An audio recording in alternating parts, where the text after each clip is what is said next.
Bienvenidas y bienvenidos a Finanzas a la Carta. El día de hoy tengo un par de invitados pero muy especiales. Vamos a estar conversando sobre cómo la vida puede cambiar de la noche a la mañana. Vamos a estar conversando sobre qué pasa cuando tú tienes un proyecto de vida, pero en el camino descubres que efectivamente no era lo que tú querías o que los números no te dan para que sea un gran proyecto y cómo de pronto tienes que dejar de continuar en un sueño para encauzarte en otro.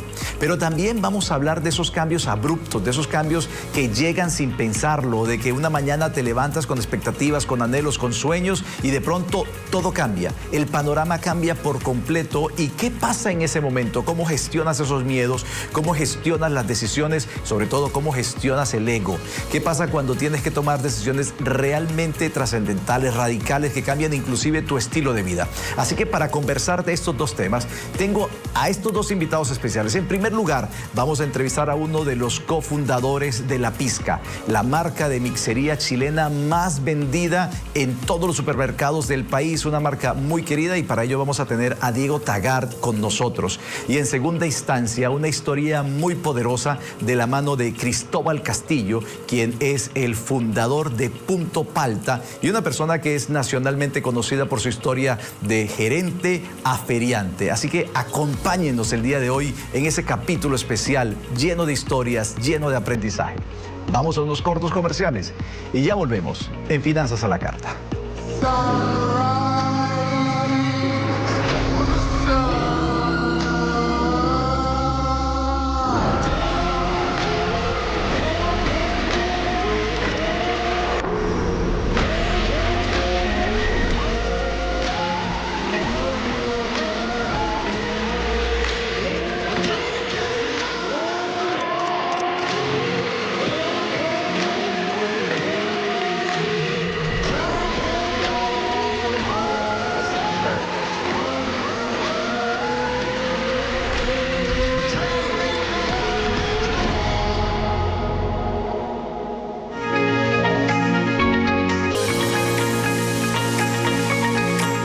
Y estamos de regreso en Finanzas a la Carta y vamos a comenzar nuestro programa con una historia de éxito, de una idea de negocio, de un emprendimiento que nace hace algunos años en Chile, en el 2017 nace, y que hoy por hoy se convierte en una gran marca de referencia en lo que son las bebidas sour, y que particularmente en mi casa también se toma. Así que le voy a dar la cordial bienvenida a Diego Tagart, que nos acompaña en ese momento. Diego, ¿cómo estás?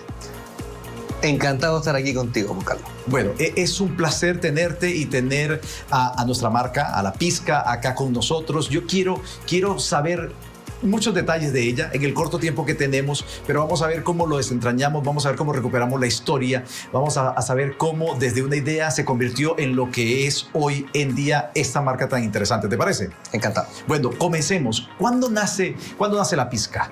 El 2017. Nace en el 2017, perfecto, pero ¿cómo nace? ¿De dónde sale esa idea de negocio? Esta idea nace de un fracaso. De un fracaso. Y un fracaso de mi socio con su señora. Ok. Tenían una cadena, unas 5 tienditas de comida gourmet al vacío, y compraban a un viejito de Viña del Mar, de la quinta región, una bolsa congelada de pisco sour. La despachaba y ellos tomaban la bolsa, la abrían y la embotellaban. Y vendían este producto, este SKU, dentro de cientos más. Ajá. Pero le iba bastante bien. Pasó el tiempo, este emprendimiento no le fue muy bien, quebró. Y la señora de mi socio dijo: no me voy a echar a morir, tengo 3 hijos, pero no me voy a echar a morir. Y voy a embotellar este producto que le iba bastante bien en nuestra tienda. Ella creó la marca La Pizca. La Pizca, Pisco Sour. De ahí sí. Viene. Creó la receta, 4 productos, y lo empezó a vender por Instagram. Pero espérate un momentito, en ese instante, por lo que me estás contando, la receta original de este pisco sour no era directamente de la señora, de tu socio, sino que venía de un tercero, una persona a la que le compraban, digámoslo así, al bulto. Exacto. en cantidades, y después ellos reempacaban. Reempacaban esa misma receta, pero ahora que con el nacimiento de la pizca, en 2017, se creó una receta. Ah, perfecto, Se ya creó una tenían receta. que tener el control de la receta. Exactamente. Y ahí juguera en la casa, vamos embotellando botellita tras botellita, almacenando en un congelador y se despachaba según las compras que caían de Instagram, de redes sociales. Bien, pero tú en ese momento, tú me cuentas que inicialmente era tu socio y su esposa. Sí. ¿En qué momento llegas tú a la sociedad? Entonces, esto avanzó, creció un poquitito. La señora de mi socio, con 3 hijos, dijo, yo no quiero hacer más esto, es mucha pega. Y mi socio, siendo un experto productor de alimentos, cuando quebró, quedó con una infraestructura bastante grande, pero ella había creado su empresa de administración de edificios, que no le gustaba mucho, pero lo había creado igual. Y tenía este emprendimiento que traía una señora, exprimía limones ahí con una exprimidora, pero también de casa. Manual, ok. Claro, manual. Y no lo pescaba mucho. Y yo en ese entonces tenía otro emprendimiento, que era una marca de hummus, estos dips, Sí. la primera marca de hummus chilena. La partí y conocí a Diego por el emprendimiento, también se llama Diego, los dos. Sí, los Diego dos son somos los socios. Y entre ir y venir, quise mandar a hacer mis hummus con él para yo tener control de mi producción. No llegamos a acuerdo, me arrendó una bodega, qué sé yo, y me dijo, vente a trabajar a esta oficina. Y yo veía, mientras yo hacía mi negocio, a la pizca. Veía cómo se hacía, cuánto vendía, yo despachaba mi producto. Entonces iba a los puntos de venta, preguntaba, oye, este producto de la pizca, ¿cómo le va? En la pizca era excelente, tremendo producto, qué sé yo. Punto siguiente, excelente. La pizca en ese momento tenía 5 puntos de venta. Facturaba lo mismo que yo en un mes, yo en 50 puntos de venta y él en 5. Ok, wow. Sí. Entonces ahí con un olfato comercial, yo soy el que vende la pizca hoy en Y día. con tu ojo comercial, porque estaban los dos en la misma área entonces, En la de alguna misma forma área. compartían un espacio, Claro. y tú podías ver la actividad de él y él podía ver la actividad tuya. Claro, pero por un lado tenía a Diego García, que él tenía su empresa de administración de edificios. Mandaba un mail un día a la semana, y venía una señora a exprimir limones y a mezclar, y tenía otro señor que despachara un día a la semana. Entonces estaba bien rezagado el producto. Sí. Y ahí fue cuando yo le dije, oye, pero déjame venderlo, vendámoslo. Y pasó un tiempo, como había quebrado recién, estaba un poco reacio a los socios, hasta que un día dijo, ya, ¿sabes qué más? Ya te conocí lo suficiente, emprendamos juntos. Pásame la mitad de tu emprendimiento, te paso la mitad de la pizca, y salgamos a trabajar juntos.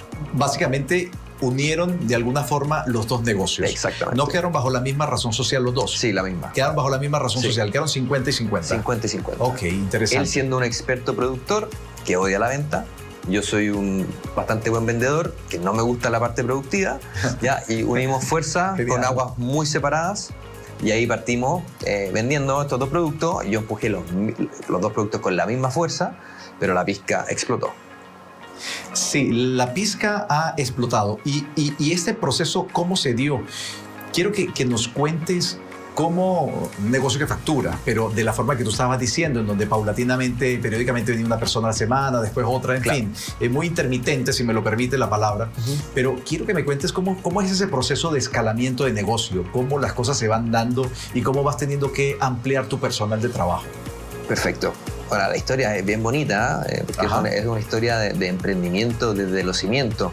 O sea, esto partió en la cocina, una casa, una juguera, creo que era una Thermomix. Y después escaló a esta bodega donde compramos una olla grande de porotos de feria, le enchufamos mangueras de riego de jardín, Imagínate. mezclábamos ahí con una cuchara de palo y embotellábamos manualmente todas las botellas. Y de ahí pasamos a lo que es hoy en día la pizca, que es la marca de coctelería más vendida en supermercados de Chile. Y el paso a paso de eso fue un muy lindo camino. El producto siempre acompañó en la venta. Esa gente que a veces piensa que estos emprendimientos tienen que partir con un capital muy grande. Ok. En este caso no fue así porque siempre vendió bien y tampoco nos pegamos saltos tan grandes en infraestructura, en personal. Tampoco tuvimos inversiones tan grandes. Es decir, que ustedes tuvieron un crecimiento muy orgánico. Muy orgánico. Muy de la mano de su propia productividad, sin un apalancamiento externo. Exacto. Pero a veces son complicados los negocios crecerlos de esa manera, ¿no crees? O sea, ¿contaron con suerte o digamos la verdad, hubo algún momento difícil en el camino? O sea, suerte siempre. Ok. Hay que estar ahí posicionado, hay que estar atento. La suerte está dando vueltas siempre, pero suerte siempre hubo. Ahora, La pisca, si bien hoy en día uno la ve en las mesas y los congeladores y es un concepto que ya se entiende, Sí. cuando comenzamos, el mercado del sour embotellado o de la coctelería embotellada se reducía a productos de 2.500 pesos, 3.000 pesos, 4.000 pesos el más premium, siendo que todos contenían ingredientes artificiales. No me gusta decir que son malos productos porque cumplen muy bien el rol de ser baratos, ¿ya?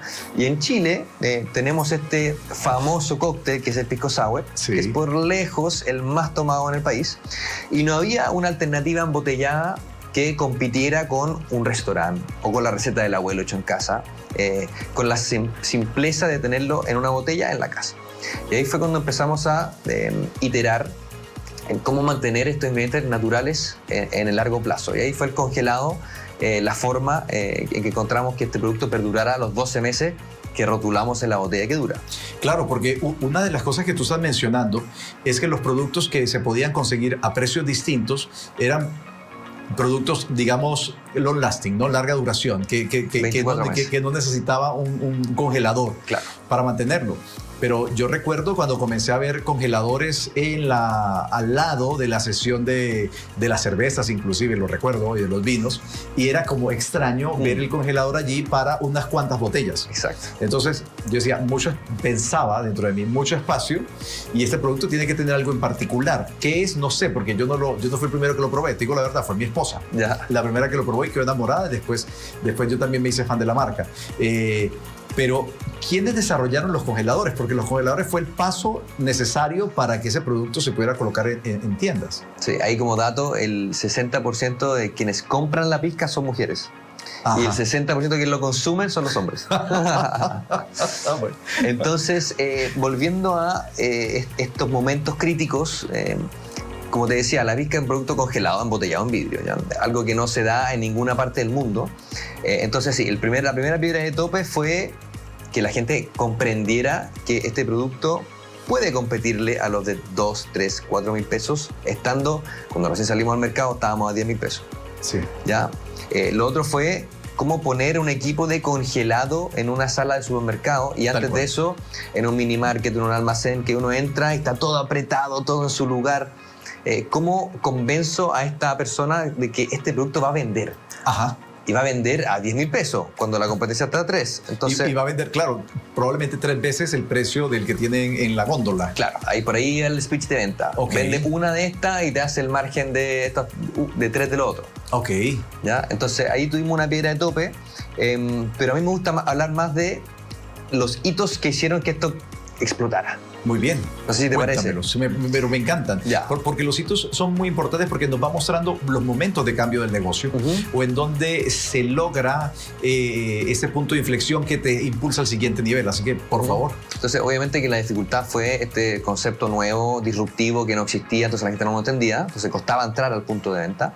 Pero una vez adentro, te aseguraste tu espacio, tu mini ranchito, tu trinchera con alambre de púa que nadie entrara, ahí estaban tus piscas.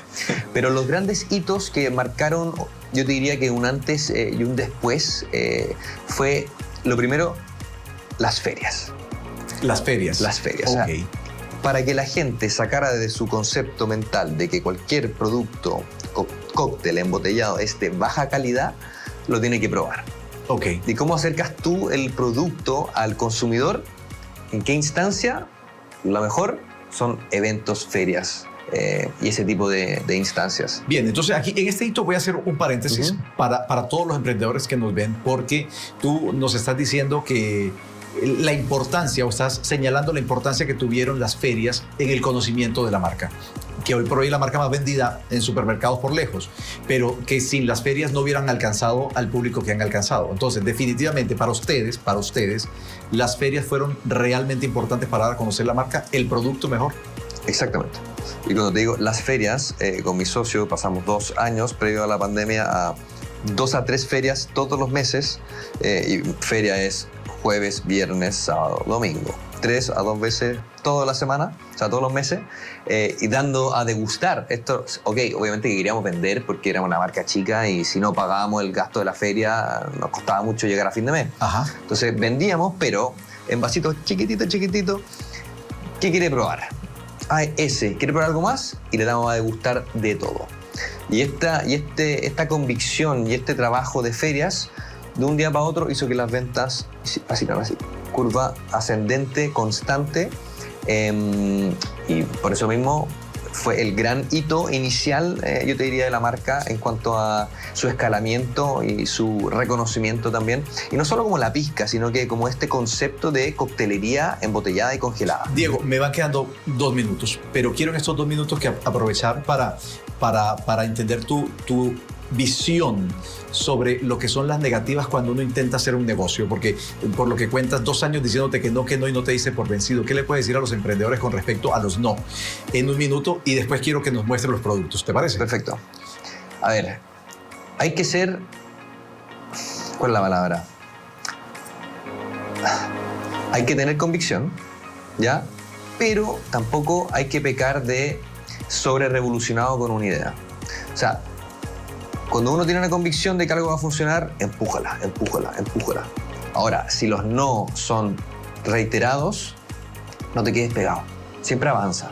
Yo con mi emprendimiento anterior tenía esta marca de hummus, pero me di cuenta que si bien yo lo empujaba, si le vendía a todo Chile, si cada ciudadano chileno comprara 3 potes al mes, tampoco iba a ser el tan buen negocio. Entonces me fui por el lado. Entonces está bien tener esa inercia de convicción, pero también estar consciente de que los no también tienen mensaje implícito y acomodar la propuesta para que le haga sentido y valor a la contraparte.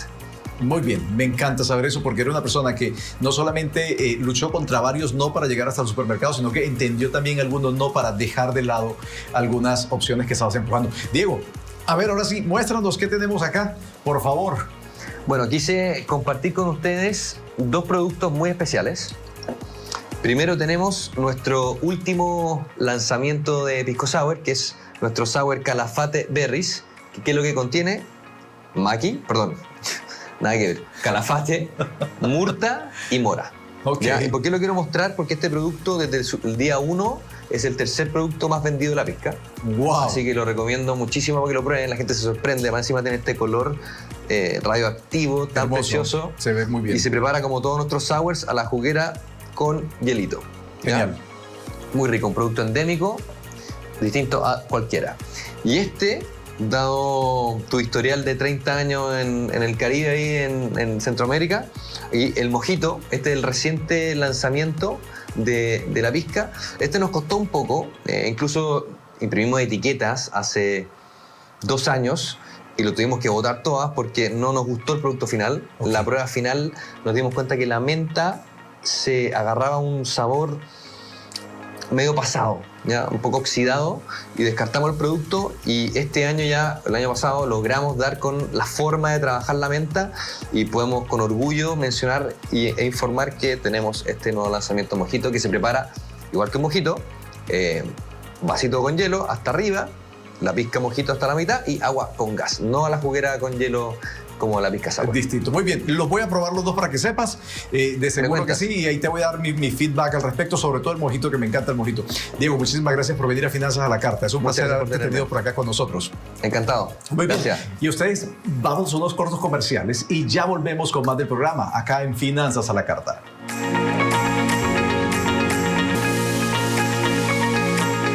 Y estamos de regreso en Finanzas a la Carta. En este momento tengo un invitado que hace mucho tiempo deseaba tener acá, porque su historia de vida, la historia detrás de esta persona es muy potente, es muy llamativa, es muy atractiva.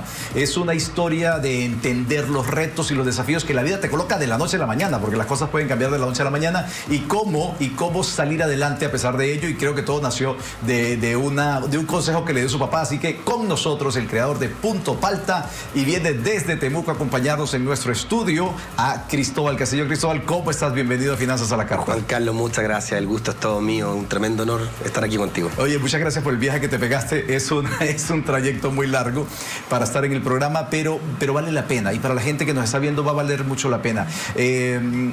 Cristóbal, Tú has venido creciendo mucho en las redes sociales por un incidente personal particular que te ocurrió y que le ocurre a muchísima gente constantemente. Recuérdanos qué fue lo que pasó, porque a ti te conocen como la persona que pasó de gerente a feriante y creo que ese título es súper potente. ¿Qué fue lo que ocurrió? ¿Cómo pasaste de gerente a feriante? Mira, disculpando la palabra, a mí me conocen por la patada en la raja. Por la patada en la raja, Yo sí. sé que el mejor no es un programa para decirlo, pero mucha gente me lo dice, de hecho. Algunas personas, oye, tú eres el de la patada en la raja. ¿Por qué patada en la raja? Lo que pasa es que yo fui gerente general de una exportadora de fruta, donde nos dedicamos a procesar, empacar y exportar frutos frescos de exportación. Y me despidieron en un mes que en el fondo no es bueno que te despidan en el área agrícola. Para que me entiendan un poco, los equipos se forman agrícolas para la fruta entre septiembre, para ya estar en noviembre empezando a cosechar la fruta y tener tu equipo armado. Y a mí me despidieron alrededor entre el 17 al 20 de noviembre del 2022. ¿Qué pasa? Que cuando me despiden, primero pasó como todo duelo, fue difícil, no me lo esperaba, la verdad. Yo no quiero ser súper sincero, que yo en realidad lo doy como consejo y de verdad lo aplico. Yo no juzgo nada a mi ex jefe. En realidad yo creo que las relaciones humanas son así. Cuando uno firma un acuerdo, un contrato, una de las dos partes, si ya no quiere seguir contigo, está bien. Esto es como una relación de pareja. Si ya no hay confianza por algo específico que él pensó que ya no quería estudiar conmigo, yo lo solté al tiro. Y eso fue una gran ventaja, porque después me he dado cuenta que mucha gente que he conocido, que han pasado por cosas como yo, todavía siguen pegados en el del por qué me echaron. En realidad yo no dediqué ni siquiera un segundo a pensar en eso. Ok, y aquí creo que hay una parte muy, muy interesante, porque si bien muchas personas romancean un poco con el hecho del emprendimiento y siempre se habla en las redes sociales principalmente muy mal sobre el empleo, yo soy de las personas que amo el empleo. Creo que cuando tú tienes un buen trabajo, bien remunerado, donde te tratan bien y tú puedes desplegar tus habilidades, es un lugar ideal, ¿verdad? Pero todos tenemos que entender lo que tú mismo dijiste. Esto es un acuerdo entre dos partes. Cuando alguna de las dos partes no esté satisfecha o contenta, ese acuerdo se puede terminar. Pero eso uno no lo espera, ¿verdad? De hecho, por eso existen los contratos. Los contratos existen por eso. Uno acuerda unas cláusulas. Si estás de acuerdo, tú firmas, aceptas. Y si no estás de acuerdo, no las firmas. Y dentro de las cláusulas dice que te pueden despedir. Obviamente mucha gente no se lo espera, y de hecho es bueno porque uno romantiza también, tanto como se romantiza el emprendimiento, también se romantiza el empleo. Yo escuché mucho tiempo frases que a mí me criaron de esa manera, de estudia una carrera para que después tengáis un trabajo seguro. Yo hoy día creo que nada es seguro. Sé que es un poco desalentador lo que estoy diciendo, pero a mí me gusta ser bastante realista. Eres muy honesto cuando hablas. Es lo que, por lo menos es lo que yo conozco, yo no tengo la verdad única, pero yo creo que nada hoy día, sobre todo con el tema de, no me voy a meter en inteligencia artificial, pero todos saben que las cosas, está avanzando la tecnología, y la tecnología siempre va enfocada a tener menos mano de obra, y eso hace que ya los trabajos no sean tan seguros como antes. Antes la gente estudiaba una carrera, la competencia era mucho menor, era muy difícil que echaran a una persona que hizo una carrera impecable. Hoy día podía hacer una carrera impecable y puede que un software la haga mucho mejor que tú y que te saquen. O sea, en el fondo eso no es algo raro. No hay nada seguro, y eso lo vamos a tener todos claros, no hay nada seguro. Entonces, tú te levantas una mañana, fuiste a tu trabajo habitual a trabajar, como de costumbre, estabas a punto de empezar la faena de la recolección o de la cosecha, y de pronto te llaman para informarte que ya no trabajas más en esa compañía. ¿Qué pasa en ese momento? ¿Qué pasó por tu mente en ese momento? Mira, quiero ser bien gráfico. A mí, en realidad, mi jefe, que teníamos una buena relación, habíamos viajado harto. De esto le agradezco harto, aprendí. Tuve experiencias muy lindas en ese lugar, lo sigo queriendo mucho, el lugar. No sé si tanto sea mi ex jefe, pero el lugar sí. No, porque aprendí mucho. Yo creo que uno tiene que también valorar que en los trabajos uno aprende muchas cosas. De hecho, los jóvenes también de repente andan pidiendo unos sueldos locos, y hay muchas veces que te pagan por aprender. Uno de la universidad sale sabiendo muy poco. Tienen que valorar que a veces hay empleos que te pagan por aprender. Pero cuando él me llama, fuimos a almorzar y me dice, te propongo... Me empezó a dar un discurso que en el fondo yo ya lo conocía, que era un discurso que yo utilizaba para... Que tú ya lo habías dado. Que yo lo daba para despedir gente. Okay. Y en el fondo lo que yo le dije realmente fue, ¿me vais a echar? Y me dice, te lo quería proponer. Seguramente porque igual se puso nervioso, si teníamos una relación bien bonita. Yo me puse muy nervioso y le dije que nos fuéramos a la oficina y en el fondo le dije, yo mismo le escribí al gerente de recursos humanos, que en ese tiempo yo era su jefe, y le dije, oye, ándate para la oficina, llévame mi finiquito porque vámonos al tiro a notaría, no quiero nada más. De hecho, firmé al tiro, jamás yo he ido a la inspección del trabajo. De hecho, eso fue lo que más me dolió, que mi ex jefe me dijera, revísalo con tu abogado, me dijo. Eso sí me dolió porque él me conoce, yo no soy así. O sea, tú firmaste de inmediato. Yo le dije, te confundiste conmigo. De hecho, esas fueron las palabras que ocupé. Wow, interesante. Muy pocos lo hacen, de todas formas. Bien, y entonces, ahí te vas para la casa, ¿o para dónde vas? Me voy directamente a notaría, firmar el finiquito. Lo único que me llevo es mi portacápsula en expreso, que siempre lo digo porque irónicamente me voy sin computador, de la noche a la mañana no tenía camioneta, no tenía teléfono, no tenía número de teléfono, es verdad, si cuando te echan no tenéis teléfono. Y veo que ahí me llevo, y en el fondo ni la en expreso que había era mía. Así que me había comprado lo cuento irónicamente porque me había comprado un portacápsulas para esa máquina. Ajá. Y yo no tenía el expreso. Así que me pesco mi portacápsulas, mi mochila y me fui a notaría y le comento a mi señora, le digo Macarena, que se llama mi mujer, Macarena, nos echaron, le dije. Me dice, ¿cómo nos echaron? Porque en realidad ella también, nosotros como familia, muchas veces uno toma la decisión de que uno va a trabajar porque ella va a tener niños, todo el tema. Y en realidad yo siempre digo que yo era muy bueno en mi trabajo. No me arrepiento de haber dado, yo soy bien camiseteado, en los trabajos todos los que he estado, soy bien camiseteado. Quiero decir que con esto de que si me tocaba quedarme a dormir en ese trabajo, yo me iba a quedar a dormir, tratando de cumplir los objetivos. Y no me arrepiento, y lo recomiendo mucho, que siempre sean camiseteados, porque al final yo creo que el emprendimiento es como cualquier deporte. Si tú de la noche a la mañana quieres ponerte a hacer un triatlón, lo más probable es que te vaya a lesionar. Si tú venías trabajando en un empleo, sacándote la mugre, trabajando muchas horas, muy esforzado, sin mirar el reloj, solamente viendo el objetivo, lo más probable es que si te toca emprender, no te vayas a dar ni Exacto. cuenta. Lo vas a hacer igual y con más pasión. El músculo va a venir ya trabajando. No va a ser un músculo que de la noche a la mañana tú tenías un puesto de oficina en el cual te importaba muy poco, que no le ponías corazón y de repente de la nada decidiste emprender. Y emprender no es para todos, ¿por qué? Y en eso sí yo creo que estáis de acuerdo, que hay que ser un poco psicópata. Hay que estar un poco loco. Piensa que yo, los primeros 2 años, no sé si muchas personas están dispuestas a arriesgar todo su capital semana a semana. Porque el emprendimiento comienza así, es un riesgo de capital enorme, de capital y de tiempo, y muchísimo tiempo. Ok, llegas a casa y ya no tienes el empleo.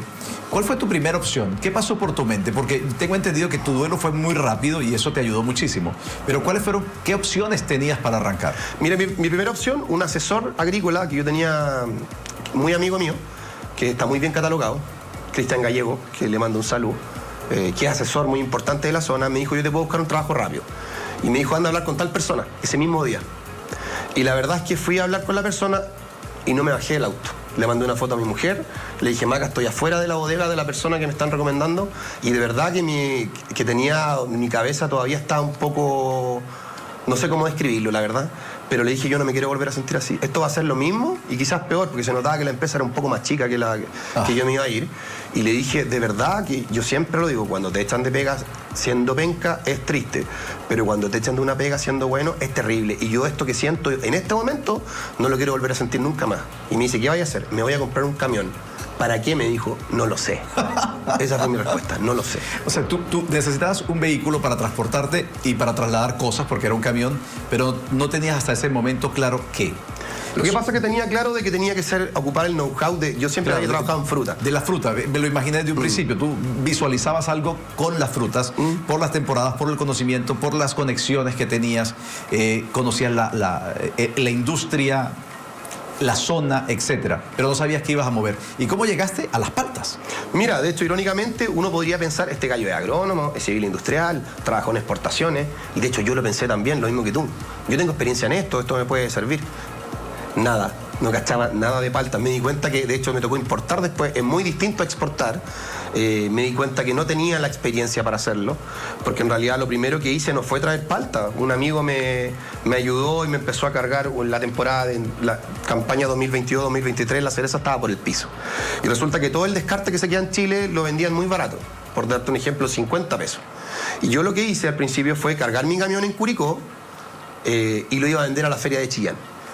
¿Por qué cuento esto? Porque en realidad lo primero que me pasa es que o lo más fuerte, es que pasé yo de estar en una empresa con oficina, que me tocó, no sé, yo ese mismo año estuve en una feria en Berlín, la Fruit Logistica, que es la feria más importante de fruta en el mundo, y paso de eso y de repente estoy sentado al lado de un pallet calentándome en la noche a las 5 de la mañana con gente que no conocía, calentándome con un pallet en la feria. Y ahí, ¿por qué se lo digo a la gente? Porque se lo van a cuestionar. O sea, si no tienen la fuerza de estar calentándose con ese pallet y metiéndose en la cabeza que esto es momentáneo y que esto va a ser mejor, no lo hagan. Porque te va a quebrar y te va a doler. Y va a doler, y me imagino que el momento tuvo que haber sido muy emotivo. ¿En qué pensabas en ese momento? ¿Cómo te dabas fuerza? Mira, en realidad lo más cuático de todo fue que al principio, las primeras semanas sentía que estaba como en una doble vida. A ver, ¿cómo te lo contextualizo? A las 8 de la mañana, como yo ni siquiera tenía un puesto para vender en la feria, tenía que vender en las noches, donde llegan los camiones por mayor. ¿Por qué te digo doble vida? Yo a las 8 de la mañana tengo que sacar mi camión porque si no llegan los inspectores municipales y te multan.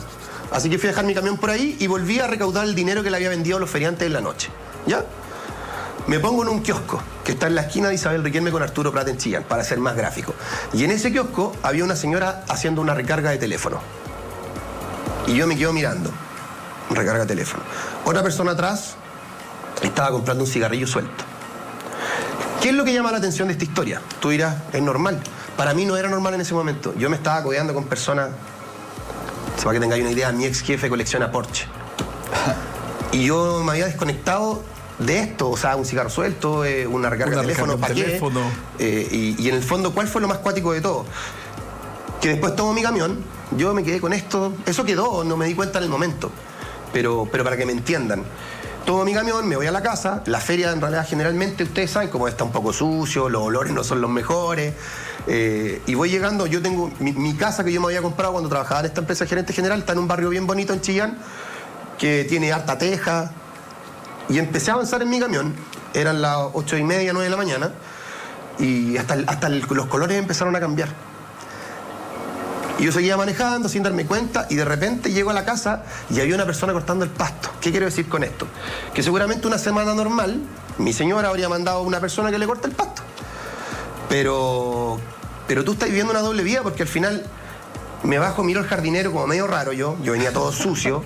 De hecho, para ahorrarme 7 lucas no le pagué a una persona en la noche para que me ayudara, para que tengáis una idea que yo estábamos viviendo una doble vida. Y veo que estaban gastándose 10 lucas en un corte pasto y yo trabajé toda la noche solo para ahorrarme 7 lucas, para que tengáis una idea. Para pagárselo al jardinero. Y yo no sabía, pero tampoco es culpa de mi mujer. O sea, en el fondo esto estaba recién pasando. Trato de abrir la puerta con la llave y me abre mi nana. Llego a la casa, todo bien, está mi nana haciendo las cosas.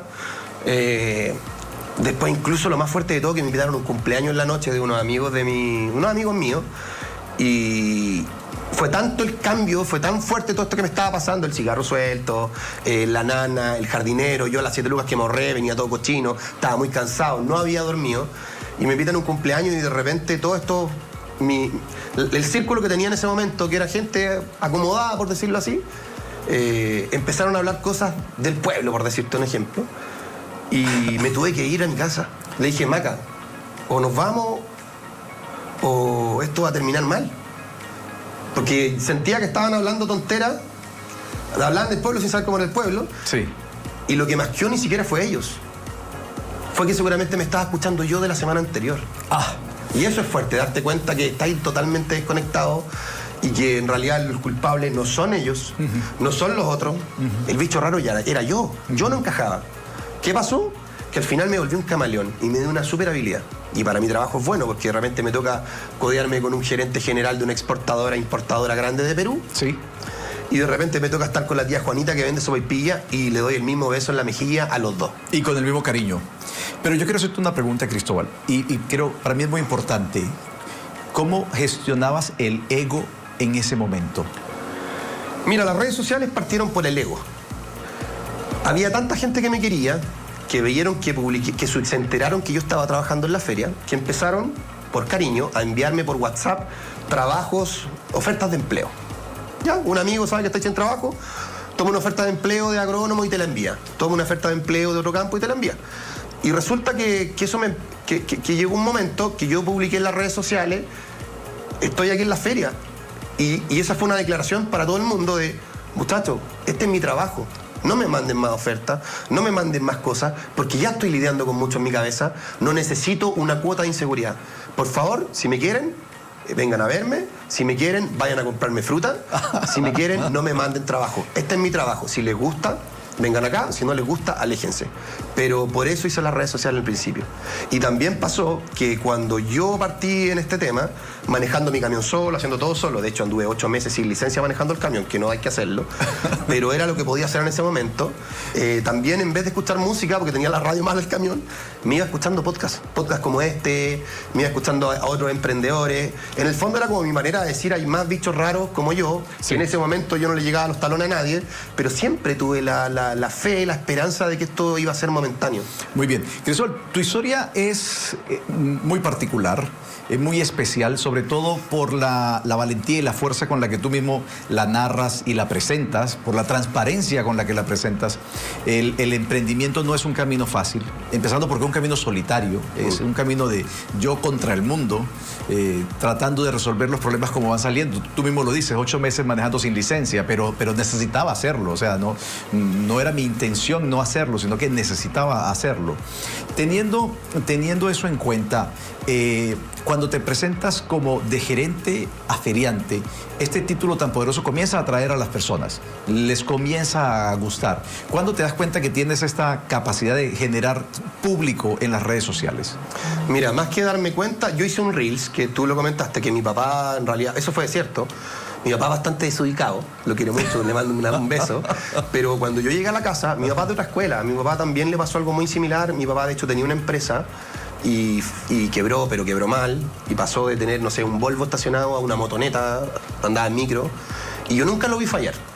Por ende, cuando él me dice este consejo me dice, te pegaron la patada en la raja, me dijo, aprovecha el vuelo y pónete a trabajar, me dijo. Fueron palabras fuertes en ese momento, mi mamá lo retó, ¿cómo le dice eso al niño? Está pasándolo mal. Pero él lo pensaba. Y si tú lo analizáis, es cierto, tenía 2 opciones. O me echaba a morir o aprovechaba el vuelo de la patada en la raja para hacer algo. No sé si emprender es el camino. Yo no le recomiendo a todos que emprendan al tiro, de hecho le recomiendo a todos que hagan algo. A lo mejor vayan a buscar trabajo, pero hagan algo. No se queden en la casa. Mucha gente la despiden y se quedan llorando y pierden a la familia. Porque al final, quedarse llorando en la casa no sirve de nada. Cristóbal, ya hemos llegado al final de esta entrevista, pero antes de irnos, por favor, las personas, ¿cómo pueden saber más de ti? ¿En dónde te pueden conseguir? ¿Y cómo hacen también para seguir a Punto Palta, para entender cómo funciona el negocio y dónde poder adquirir los productos que ustedes distribuyen? Mira, Punto Palta Chile en mi Instagram. Nos pueden buscar, estamos desde Chillán hasta Puerto Montt, y también tengo mis redes personales que son Cristóbal Castillo Burgo en Instagram y TikTok. Ahí también me las doy de consejero. Sigo diciendo que hoy día yo no tengo la verdad única, pero trato de aportar un poquito con lo que pueda. Muchas gracias, Cristóbal. Gracias por la entrevista, Gracias por haber venido hasta acá. Muchas gracias. Gracias por el tiempo y tu historia me encanta. Mucho éxito de aquí en adelante, ¿ok? Y vamos a unos cortos comerciales. Ya regresamos entonces en Finanzas a la Carta.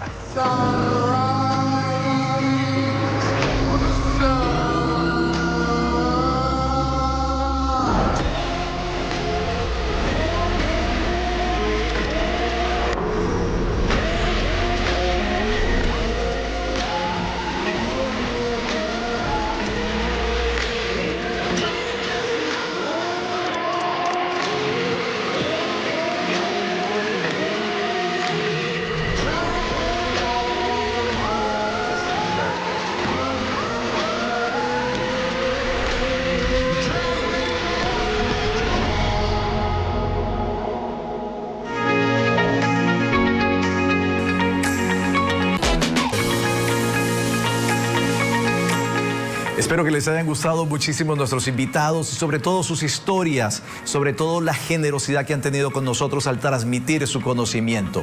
Antes de despedirme, ellos se quedaron con nosotros un minutito más para entregarnos su último consejo, así que no te lo pierdas. Yo por el momento te digo hasta el próximo capítulo. Se despide tu amigo Juan Carlos Cano. Chao, chao.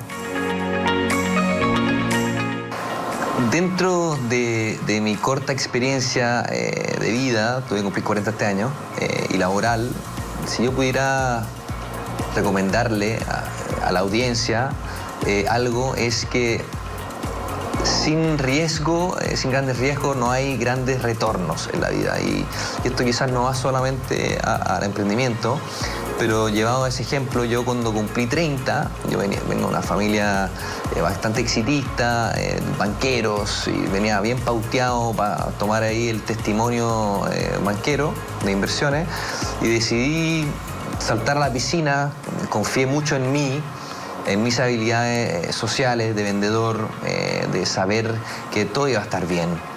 A pesar del riesgo que eso incluía de no tomar el camino corporativo y perder años de trabajo corporativo. Y para eso, ¿qué hice? Despertarme todos los días temprano y salir a trabajar, a buscar. Yo me acuerdo como cuando etiquetaba mis potes, mezclaba las mezclas después del trabajo. Antes de emprender tuve un tramo que hacía las dos cosas. Y todo con trabajo duro, yo te diría que es la forma de que el éxito está garantizado. No tiene por qué ser inmediato, va a tomar tiempo, pero convicción, trabajo duro y aceptar de que la vida te devuelve lo que tú le entregas a ella con la mejor energía, con una sonrisa, con buenos modales, con buenas intenciones. Todo eso se te devuelve si tú mezclas eso con trabajo, horas de trabajo. Yo diría que el éxito está garantizado y va a llegar tarde o temprano.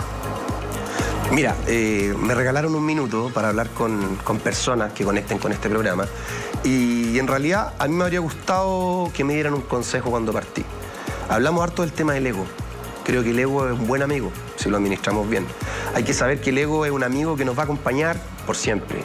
Yo lo ando trayendo aquí al ladito y lo trato de ir calmando. ¿Cómo lo calmo? Trabajando, dándome cuenta que hay que aterrizar, siendo realista, sabiendo que él va a estar conmigo siempre. De hecho, a veces ayuda.